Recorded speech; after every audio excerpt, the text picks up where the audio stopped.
লাগাতার ভারী বর্ষণের জেরে বাংলাদেশের জল প্রবেশ করে জামতৈলবাড়ি এডিসি ভিলেজের ২ নং ওয়ার্ড এলাকার ছাগলডেমা গ্রামের একমাত্র মাটির রাস্তা মারাত্মকভাবে ক্ষতিগ্রস্ত হয়েছে।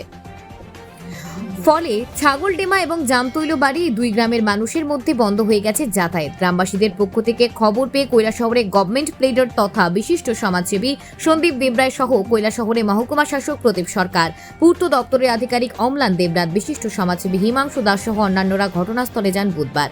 স্থানীয়দের সূত্রে জানা যায়, ছাগলডেমা এলাকার সমরুদছড়া জল কালীশাসন মনুভ্যালি মূর্তিছড়া বাগান হয়ে মনু নদীতে যায়। আর ভারী বৃষ্টিপাতের ফলে এই সমরুছড়াতে বাংলাদেশের জল প্রবেশের কারণে জলের চাপে ছাগলডেমা গ্রামের রাস্তা ভেঙে যায়। প্রতিনিধি দলটি ভাঙা রাস্তা পরিদর্শনের শেষে আইনজীবী সন্দীপ দেবরায় জানান যে আপৎকালীন ভিত্তিতে মাটি ফেলে রাস্তাটি মেরামত করার ব্যবস্থা গ্রহণ করা হবে।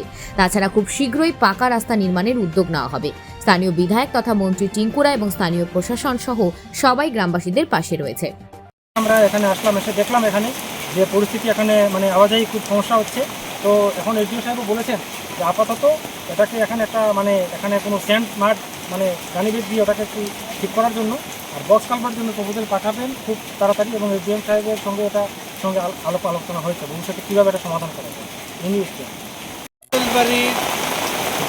এডিসি ভিলেজের ২ নম্বর ওয়ার্ডের ছাগলডেমা অঞ্চলটার নাম। এখানে আমরা আগেও এসেছি। এখানে যে জায়গাতে কালভার্টটা করা হয়েছে, টেকনিক্যালি এটা এখানে একটি বড় কালভার্ট লাগে, বক্স কালভার্ট লাগে। এখানে দেওয়া আছে পান পাইপ। আমি এসডিও সাহেবকেও নিয়ে এসেছি এবং আমাদের অনারেবল ডিসি সাহেবও আছেন এখানে। আমরা কথা বলেছি, গ্রামের সাথে কথা বলেছি।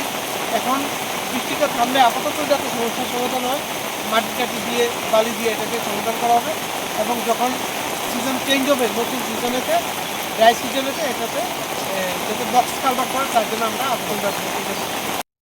এখানে অনেকটা অঞ্চল আছে, উপর থেকে উজান থেকে জলটা আসে, এবং শুনছি আমি বাংলাদেশের উপরের অংশ থেকে কিছু জল এখান থেকে নাকি ঢুকে।